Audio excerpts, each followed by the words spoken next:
Bienvenue sur Midi 1, vous suivez Éco-Débat. Aujourd'hui, nous parlons des VTC.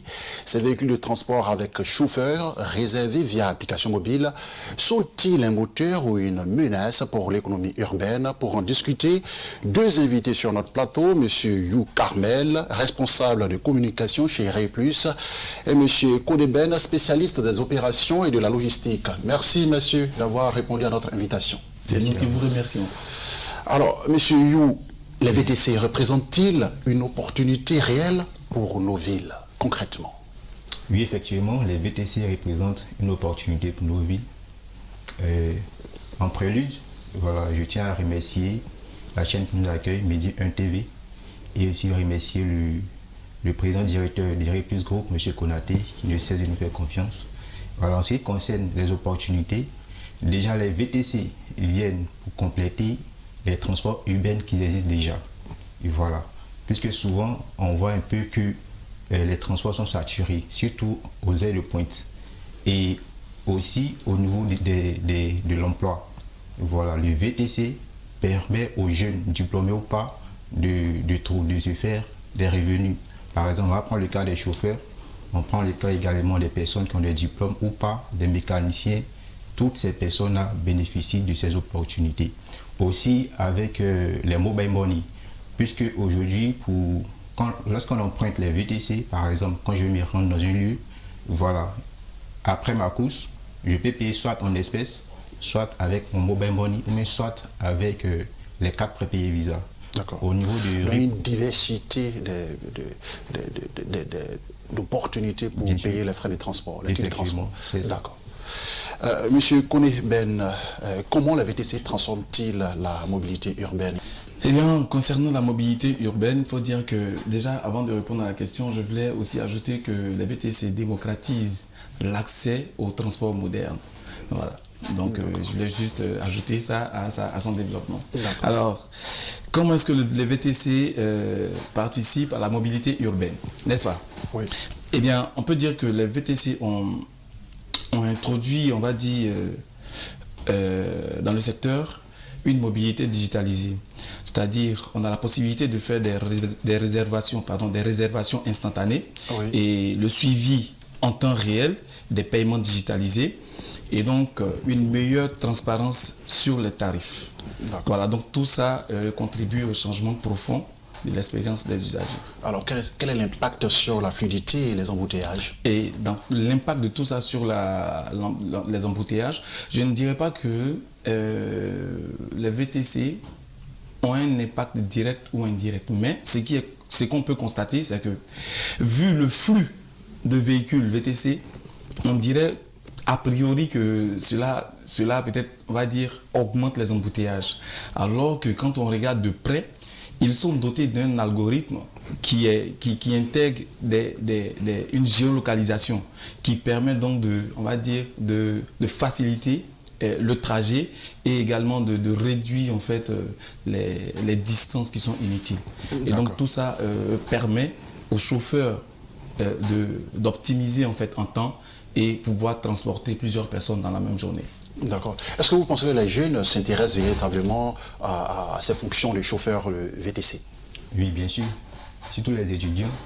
Aujourd'hui, pour avoir des revenus pour payer leurs cours, il y a d'autres qui louent des véhicules pour faire du VTC après les cours, par exemple. Voilà. D'accord. Mais la concurrence avec les taxis classiques, on parle d'une menace ou encore de stimulation? Les deux à la fois.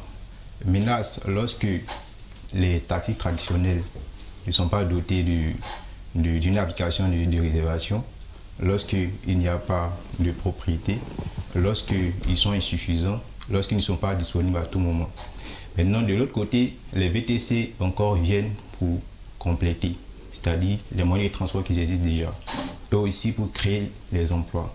Donc là, on peut dire ce sont les deux à la fois. D'accord. C'est une menace ou encore une stimulation? Je dirais aussi les deux, parce que quand on regarde aujourd'hui, la stimulation vient d'où?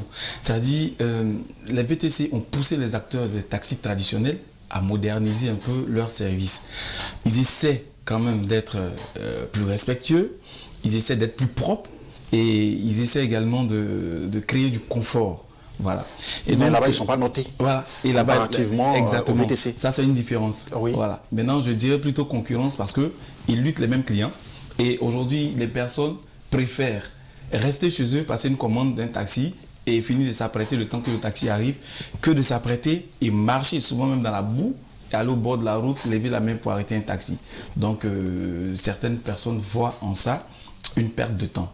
Donc voilà où la concurrence. La réglementation actuelle est-elle suffisante? Au niveau de la réglementation, je pourrais dire que déjà, je dis merci à notre ministère de tutelle, le ministère du Transport. J'ai dit également merci à l'Office national de la sécurité routière et par ricochet, la police spéciale de la sécurité routière. Alors, je vois qu'il y a beaucoup d'efforts qui sont faits, mais tout ça reste toujours perfectible. Je pense qu'il va falloir accentuer la formation, voilà, donc la formation des chauffeurs. Il va falloir également, on va dire, créer un cadre clair, un cadre fiscal clair et également créer des conditions d'exploitation pour éviter certains abus. D'accord. Je vous retourne la même question. Réglementation actuelle, est-ce qu'elle est véritablement suffisante? Pas vraiment. Voilà, il y a beaucoup à faire. Mais pour l'heure, ce qu'on voit, c'est déjà bon. Voilà, on peut faire avec en attendant qu'on puisse organiser des rencontres avec les autorités qu'il faut pour pouvoir vraiment régulariser ce secteur. D'accord. Qu'est-ce qui pousse aujourd'hui les populations à de plus en plus aller vers ces moyens de transport? Je dirais... Le premier aspect qui vous vient en tête? C'est la facilité. La facilité et puis le moyen de réservation. Aujourd'hui, tout le monde a un téléphone mobile.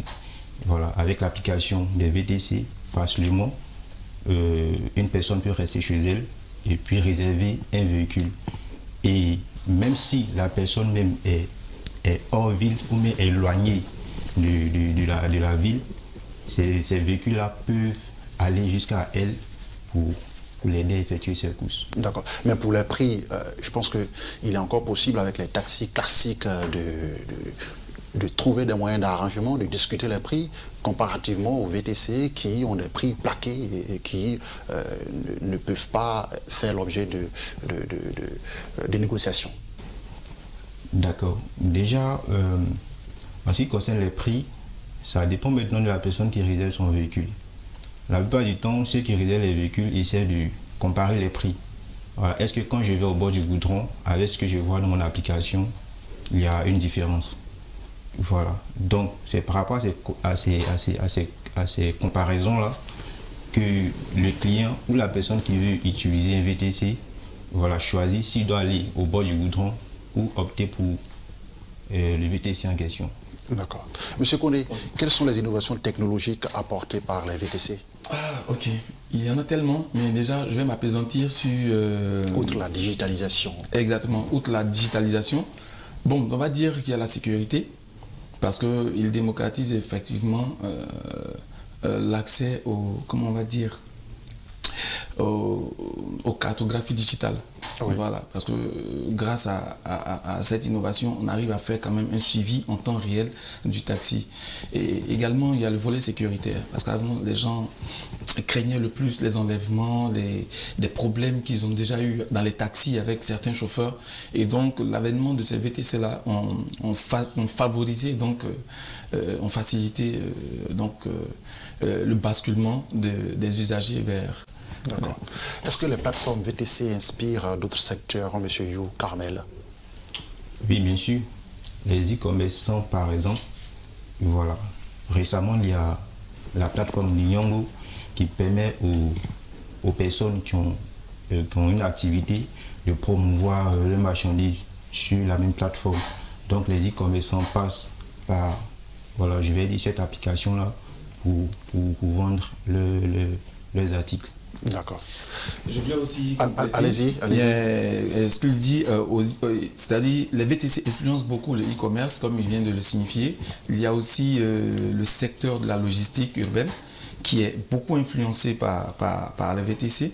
Et aussi, on pourrait citer même les secteurs bancaires qui aujourd'hui ont un système intégré, c'est-à-dire des systèmes de paiement digitaux. Voilà. Donc, c'était juste pour compléter sa réponse. D'accord. Mais quels sont les rôles aujourd'hui des VTC dans l'économie locale? Ok, déjà, le VTC permet aux personnes en quête d'emploi d'avoir un emploi. Tout de suite, je prends par exemple le cas des étudiants qui veulent par exemple se faire un revenu complémentaire après le cours. Voilà, ils peuvent, pour ceux qui ont un permis de conduire, faire référence à soit une entreprise qui fait du VTC, ou soit voir une personne qui a un véhicule, solliciter ce véhicule-là pour faire du VTC. Et également, on va parler de la propriété de la ville. Voilà, on va parler de la propriété de la ville. Aujourd'hui, avec les VTC, l'avènement des VTC, on voit que les véhicules sont de plus en plus modernisés. D'accord. Le parc urbain est de plus en plus modernisé. Effectivement. Ah oui. D'accord. Je voulais aussi oui, allez, à sa suite. Les VTC, effectivement, constituent, on va dire, génèrent des revenus réguliers pour des milliers de familles. Et ils stimulent aussi des garages, des assureurs, des stations-service et des prestataires en technologie, voire les développeurs d'applications. D'accord, c'est justement à ce niveau, au niveau des différentes taxes payées par les entrepreneurs qui investissent beaucoup dans les VTC ou encore les taxis classiques. Est-ce que les VTC, comparativement aux taxis classiques, ne sont pas exemptés de certaines taxes? Si, on le dirait, parce que déjà quand je prends les assurances, les taxis traditionnels ont une assurance plus élevée que les VTC. Voilà. Mais en dehors, je pense que pour faire du VTC, il faut être légalement constitué. Parce que ce sont des choses que on va dire, la police contrôle de très près. Et il faut vraiment être à jour. Et je pense que tout ça contribue aussi à la modernisation du transport. D'accord. Voilà. Et ça avait été l'objet d'une grève en Côte d'Ivoire, notamment de la part des usagers, des propriétaires de taxis-compteurs qui n'étaient pas d'accord avec une mesure du gouvernement qui exemptait les VTC de certaines taxes. Est-ce que vous pensez que quelque part, c'est pas un handicap, c'est pas tuer les taxis classiques? D'accord. Ce qu'il faut comprendre, c'est que les VTC ne sont pas venus en concurrence, mais pour concurrencer les autres secteurs. Mais ça en a tout l'air. Oui, effectivement, à cause de la modernité et puis voilà, les plateformes et autres. Mais ce qu'ils doivent comprendre, c'est que les VTC sont venus pour compléter ce secteur-là.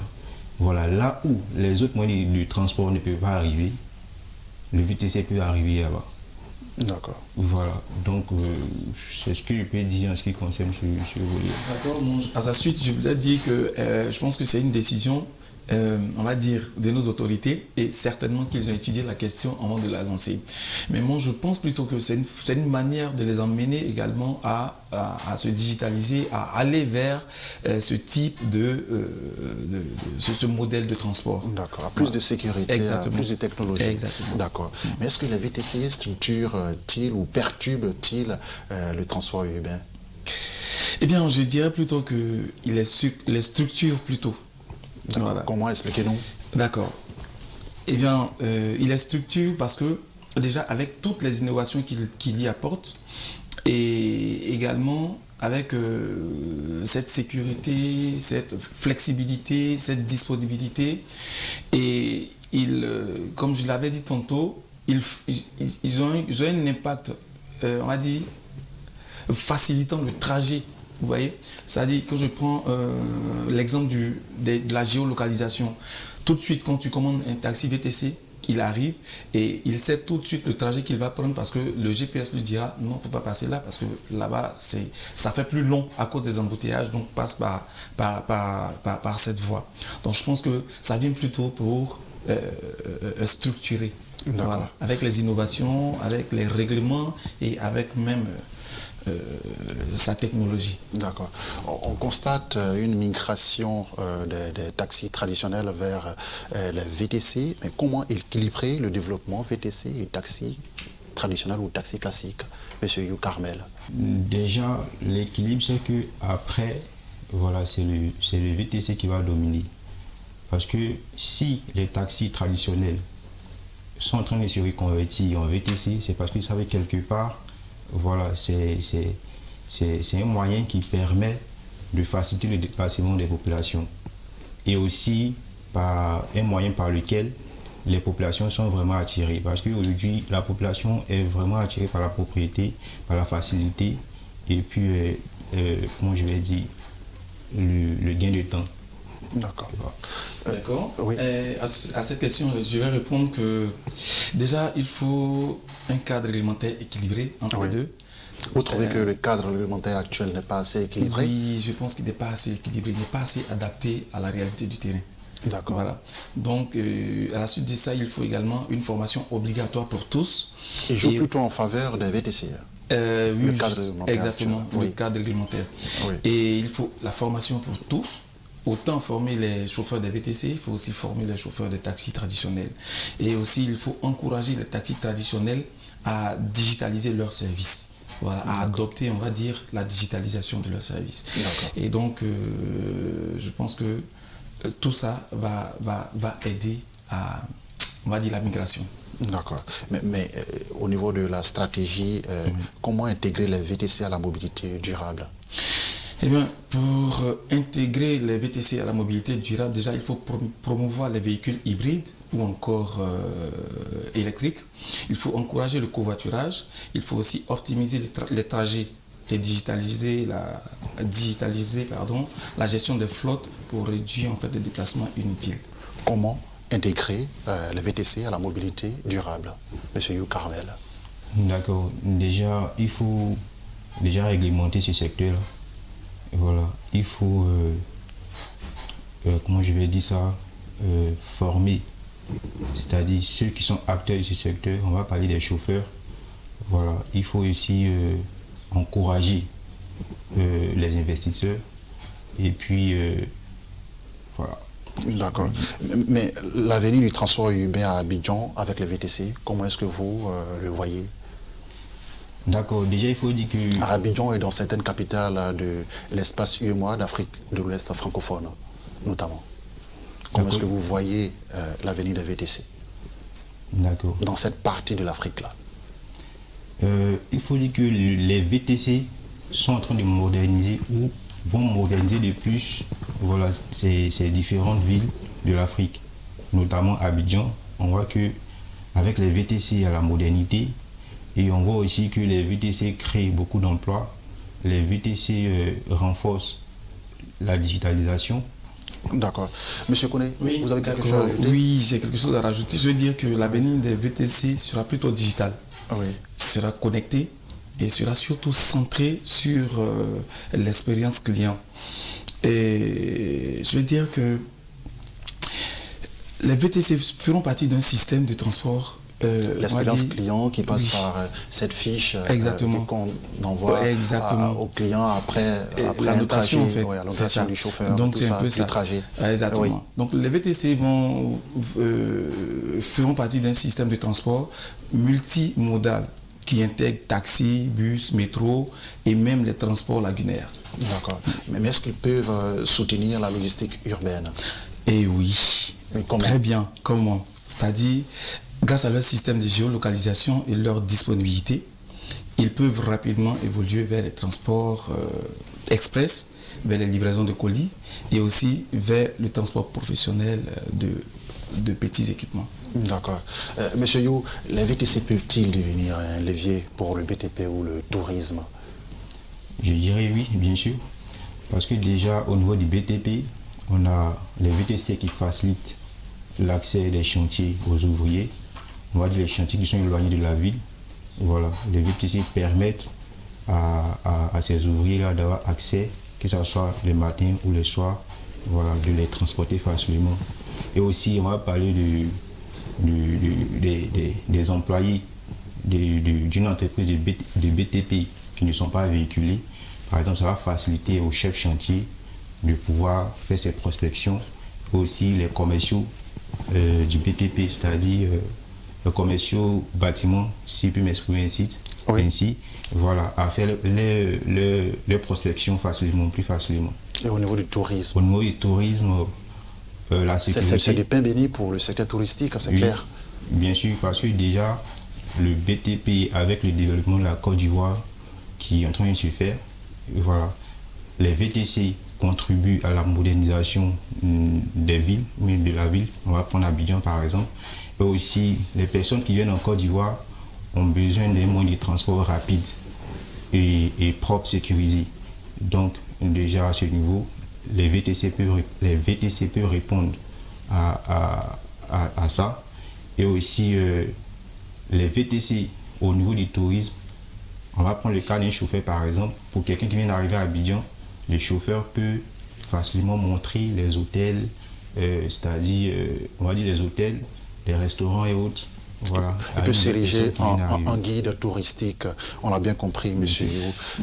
À votre niveau, vous avez quelque chose à ajouter? Oui, je voulais juste compléter ce qu'il a dit. Allez-y. Je voulais dire juste, je suis parfaitement d'accord avec le rôle des VTC dans le BTP. Surtout au niveau du tourisme. Exactement. Au niveau du tourisme, on va dire que les VTC sont plutôt un maillon essentiel par leur sécurité, leur confort, leur accessibilité, leur disponibilité. Ouais.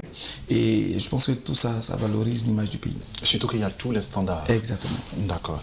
Mais quelles mesures pour améliorer services et sécurité? Très bien. Je crois que déjà ça passe par la formation, comme on l'a dit tantôt. Il faut aussi multiplier les contrôles techniques. La formation de qui? La formation des chauffeurs, je voulais dire. Les chauffeurs, d'accord. Et il faut aussi multiplier les contrôles techniques. Il faut renforcer les critères de sélection des véhicules et intégrer des outils technologiques pour analyser la conduite. D'accord. Voilà. On a déjà vu avec la vidéo-verbalisation, mais s'il y a des outils technologiques pour évaluer, pour analyser la conduite, ça aussi, ça va augmenter en fait les chances. Mais quelles mesures pour améliorer services sécurité au niveau des VTC? On va parler de, comme il a dit, la formation des chauffeurs. Voilà. On va parler également de... Alors vous trouvez qu'ils ne sont pas assez formés? Il y a les chauffeurs, lorsqu'on recrute, qui ne sont pas vraiment formés, que ce soit au niveau de la conduite et aussi au niveau du, comment je vais dire, l'aspect comportemental. Oui. Voilà. Donc déjà, il faut l'accueil.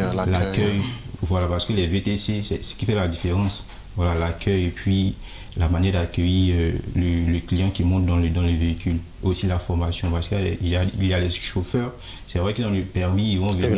L'accueil et la conduite à tenir durant le trajet. Effectivement. D'accord. D'accord. Pour répondre à la question si les chauffeurs sont bien formés, c'est difficile. Le recrutement des chauffeurs est tout autant difficile que le recrutement d'un personnel dans une entreprise. Mais il y a une enquête de moralité. Exactement. Quand ils viennent, tout de suite, c'est du boulot, ils cherchent. Donc, ils vont vous dire forcément ce que vous avez envie d'entendre. Vous le prenez pour l'essayer au véhicule. Il va bien rouler pendant qu'il est avec vous, mais après, quand il est seul avec des clients, il roule comme il veut. On se retrouve à payer des contraventions souvent allant jusqu'à 500 000 pour un seul véhicule. Vous voyez, je pense que ça, c'est le manque de formation. En un mot, oui. Moteur ou menace, la VTC? Moteur plutôt. Moteur de transformation. Moteur de transformation, moteur d'innovation, moteur de performance et de création de performance à la création d'opportunités. Moteur ou menace, VTC? Je dirais moteur, voilà, parce que au niveau du transport urbain, les VTC viennent pour compléter la mobilité, ou renforcer la mobilité, la création d'emplois et aussi l'innovation au niveau de la digitalisation. D'accord. Merci, monsieur You Carmel. Je rappelle que vous êtes le responsable de communication chez Ray+, une entreprise spécialisée dans les véhicules de transport avec chauffeur. Vous étiez sur ce plateau avec monsieur Koné Ben, il est spécialiste des opérations et de la logistique. Merci pour votre contribution. Nous vous remercions. Merci. C'est la fin de ce numéro de Éco Débat. Restez surtout avec nous. L'information continue, bien évidemment, sur Medi 1.